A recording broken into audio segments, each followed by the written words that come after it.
hello सांग मैंने जुहार जय माँ समली जय माँ ताणी तो समस्त के स्वागत करुचे आ गोटे मोर मिनी ब्लॉग रे यहाँ हूँ सकाल टाइम तो समस्त के गुड मॉर्निंग यहाँ सकाल 6 बजे आउ मोर भाई इे झाड़ू करुचे इे मुझे बासन बर्तन धोचे आउ पहला करी मुझे बासन बर्तन धोसी तार पर चा नास्ता जाने बनाबार थी बनासी बहुत दिन पर मुझे वीडियो बनाली बहुत दिन वीडियो बंद करी कहीं मोर एग्जाम चलता तो पढ़ापढ़ी करी से मुझे वीडियो नहीं बनूली आउ फाइनाली मुझे बासन को मांजिक धोई दूचे तार पर मुझे बनाबार लगी जो माखन पिठा आगे माखन पिठा खाबार लगी भल लगसी जे कमेंट करब तो बासन बर्तन धोई सारापर बनाबी आउ मुझे राति गान माखन की काटिकी रखी कहीं खाली काटबार लगी टाइम नहीं मिले डेरी है लगी राति काटिकी रखी छोट छोट करी काटी देछे एखन मुई आदे पान थी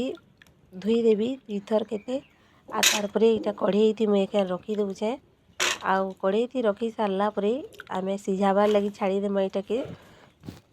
10-15 मिनिट जेनता कि पूरा सीझी जीवा इतने मुई टिके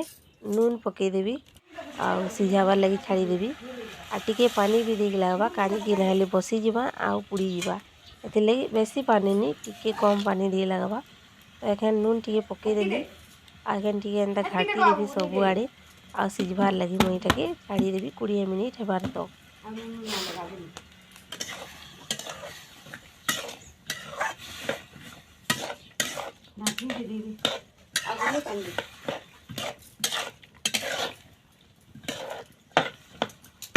तो इे मुई राति गान मोर माँ अरुआ चाउल बतरी रखी थे तो एखन मुई के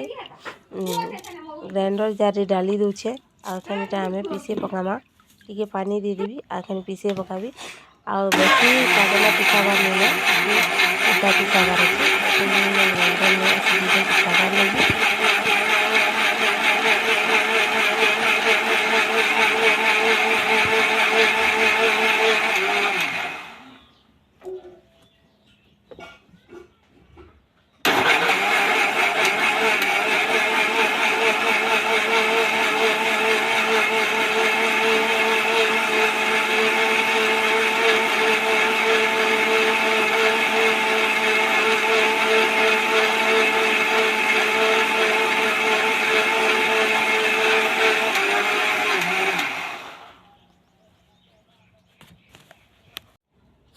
पिठो के पीसे सारला पर इटा एखन मुई गोटे जगार रखी दूचे